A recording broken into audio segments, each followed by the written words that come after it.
ఓం శరవణ భవాయ నమః. ఓం శ్రీ లక్ష్మీ నృసింహాయ నమః. Hi! Hello అండి. నమస్తే. ఈరోజు పాపకి పొట్టు వెంట్రుకలు తీసే ముందు నేను సుబ్రహ్మణ్య స్వామి దగ్గర 3 కత్తెరలు ఇవ్వాలి అని అనుకున్నానండి. సో, ఇప్పుడు మన ప్రయాణం అయితే శ్రీ ఘాటి సుబ్రహ్మణ్య దేవస్థానంకైతే మనం బయలుదేరుతూ ఉన్నాము. వచ్చేయండి నాతో పాటు మీకు కూడా కొద్దిగా ఇన్ఫర్మేషన్ ఏంటి అనేది తెలిసిపోతుంది.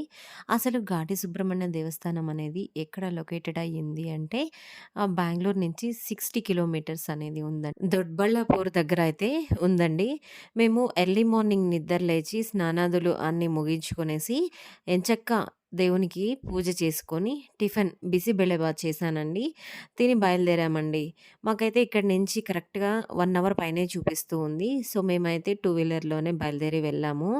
పాప అయితే వెళ్ళేటప్పుడు బాగా నిద్రపోయింది. ఎక్కడ కూడా మనకు ఇబ్బందయితే పెట్టలేదండి. ఇప్పుడు మనం చాలా దగ్గరకైతే వచ్చేసాము. నేను ఫస్ట్ నుంచి వీడియో తీయలేదు. ఎందుకంటే చాలా లాంగ్ అయిపోతుంది అనే ఉద్దేశంతో టెంపుల్‌కి మనం దగ్గరలో ఉన్నాము. సో, వీడియో అయితే నేను షూట్ చేశాను చూడండి. ఈ టెంపుల్ అనేది చాలా ఫేమస్ టెంపుల్ అండి. సుబ్రహ్మణ్య క్షేత్రాలలో ఇది ఒక ప్రసిద్ధిగాంచినటువంటి టెంపుల్ అండి. ఘాటి సుబ్రహ్మణ్య దేవస్థానం అనేది. ఘటం అంటే కుండ. కుండలో సుబ్రహ్మణ్య స్వామి తపస్సు చేసినటువంటి స్థలం అండి ఇది. ఎందుకంటే తారకాసురుడిని సంహారం చేయడం కోసము లక్ష్మీ నరసింహస్వామి కృపకు పాత్రులయ్యారు అండి. ఈ ఘాటి సుబ్రహ్మణ్య దేవస్థానము అనేది ముఖ్యంగా సంతానముకు ఎత్తిన పేరు లాంటిది అండి. ఎవరికైతే సంతానము కలగలేదో అలాంటి వారు ఇక్కడికి వెళ్ళి స్వామివారికి మొక్కుబడి పెట్టుకొని తర్వాత మీకు తోచినటువంటిది స్వామికి అర్పిస్తాను అనే విధంగా కోరుకొని వస్తే కోరిన కోరికలు తీర్చేటువంటి కొంగు బంగారం అయినటువంటి శ్రీ లక్ష్మీ నరసింహస్వామి సమేత సుబ్రహ్మణ్య స్వామి చాలా బాగా మనకు వరాలు అనేది ఇస్తారు. చూడండి ఇప్పుడు మనము టెంపుల్ దగ్గరకైతే వచ్చేసాము. మీకు బెంగుళూరు మెజెస్టిక్ నుంచి డైరెక్ట్ దొడ్బళ్ళాపుర బస్ అనేది ఉంటుందండి. అక్కడి నుంచి ఒక 15 కిలోమీటర్స్ వరకు ఉంటుంది. అక్కడ తగినటువంటి వెహికల్స్ అనేటివి వస్తూ ఉంటాయి. టెంపుల్ దగ్గరికి చాలా ఈజీగా రీచ్ అవ్వచ్చండి. ఇప్పుడు మనము కళ్యాణకట్ట దగ్గరికైతే వెళ్తూ ఉన్నాము. టూ వీలర్ అయితే అక్కడ పార్కింగ్ చేసుకోమని చెప్పారండి. సో, మనము అక్కడ పార్కింగ్ చేసి చెప్పులు కూడా అక్కడే వదిలేసి పాపని అలాగే మనం తీసుకొచ్చినటువంటి ఆ బ్యాగ్‌ని అవి తీసుకొని వెళ్తూ ఉన్నాము చూడండి. ఇప్పుడు మనకేంటంటే పుట్టు వెంట్రుకలు ఇచ్చేవాళ్ళు మొక్కుబడి ఉంటుంది కదా! అలాంటి వారు అక్కడే ఇచ్చేస్తారండి. ఇప్పుడు చూడండి పాపకి నేను అనుకున్నది 3 కత్తెరలు. ఇక్కడైతే తీస్తూ ఉన్నారు.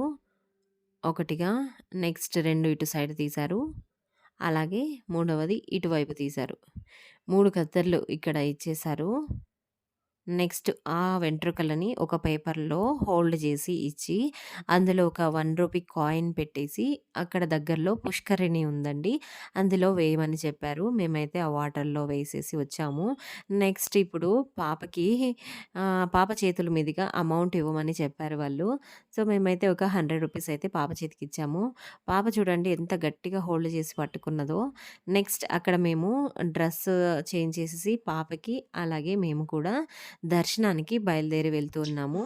దర్శనానికి వెళ్ళే ముందు అక్కడ కొబ్బరికాయలు, పూలు, తులసి ఇవన్నీ కూడా తీసుకొని నెక్స్ట్ మేము అలా వెళ్తూ ఉండగానే అక్కడ నాగపడిగలు లాగా అమ్ముతూ ఉన్నారు చూడండి.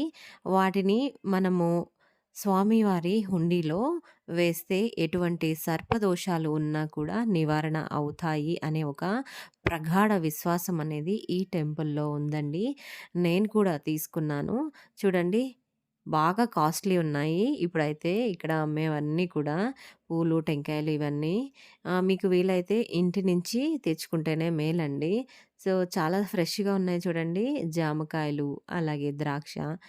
అయితే ఇక్కడ ఇంకోటేంటంటే ఇక్కడంతా పూరా విలేజెస్ కాబట్టి చాలా న్యాచురల్‌గా ఉన్నాయి. వెజిటబుల్స్ కానీ, ఫ్రూట్స్ కానీ చాలా బావున్నాయండి. సో, ఇప్పుడైతే మనము చాలా దగ్గరలో చూడండి అవి అండి నాగపడిగల్లాగా వెండిటి అమ్ముతూ ఉంటారు. ఇప్పుడు మనము ఫ్రంట్ సైడ్ ఉన్నాం చూడండి. శ్రీ ఘాటి సుబ్రహ్మణ్య స్వామి దేవస్థాన అని ఉంది.